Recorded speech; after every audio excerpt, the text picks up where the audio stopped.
Papa and Mama appeared in the doorway, took their children by the hand, and said, come in, dear children, and see what Christmas has brought you this year."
followed by the sound of 1,000 little feet scampering behind the walls, and 1,000 little lights peered out through the cracks in the woodwork.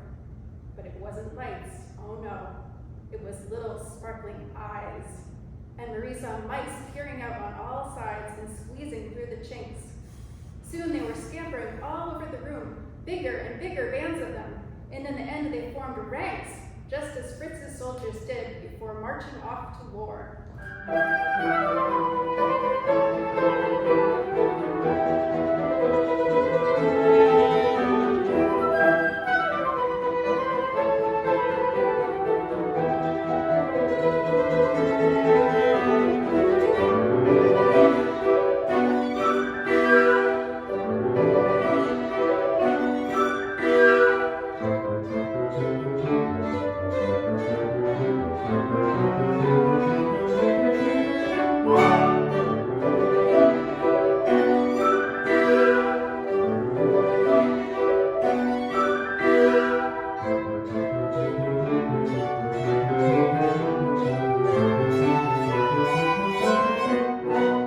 Nutcracker clapped his hands, and several little shepherds and shepherdesses, hunters and huntresses appeared, all so white you'd have thought they were made of pure sugar.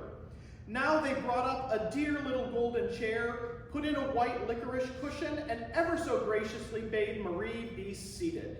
She had no sooner done so than the shepherds and shepherdesses danced a charming ballet, while the hunters played ever so genteelly on their horns. But then, as if at a signal, they all vanished into the woods.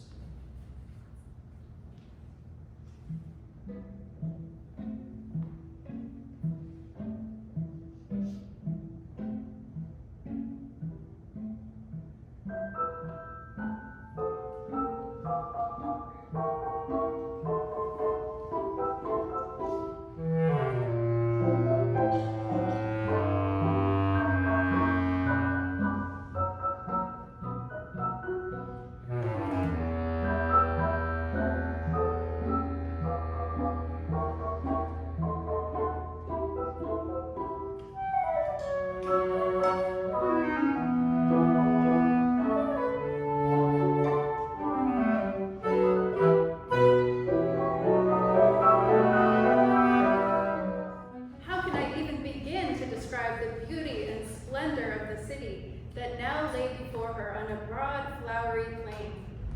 Not only were the walls and towers of the most magnificent colors, but the shapes of the buildings were like nothing else on earth.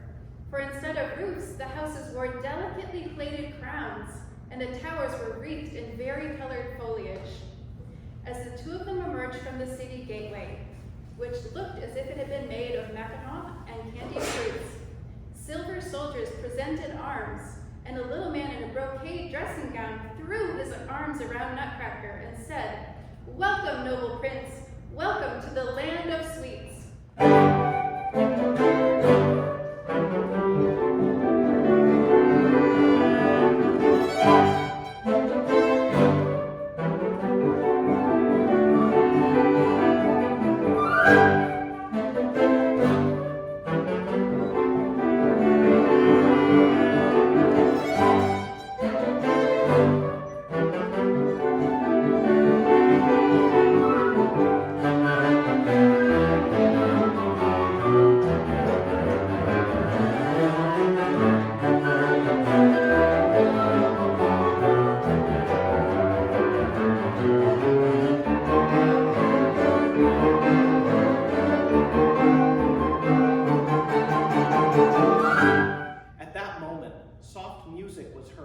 The gates of the castle opened, and out stepped 12 pages, holding lighted clove sticks as torches. Their heads were pearls, their bodies rubies and emeralds, and they tripped along on beautifully worked little feet of pure gold. After them came 4 ladies, almost as big as Marie's Clara, but so richly and splendidly attired that Marie knew they could only be princesses. After embracing Nutcracker tenderly, they cried out, "Oh, my prince, my beloved prince, my brother."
Between banks covered with bushes that glittered like rubies. Beautiful children were sitting on its banks, fishing for plump little fishes, which they ate the moment they caught them. When she came closer, Marie noticed that the fishes looked like hazelnuts.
The gigantic dome of the central building and the pyramidal roofs of the tower were sprinkled with thousands of gold and silver stars. "This," said Nutcracker, "is Marzipan Castle."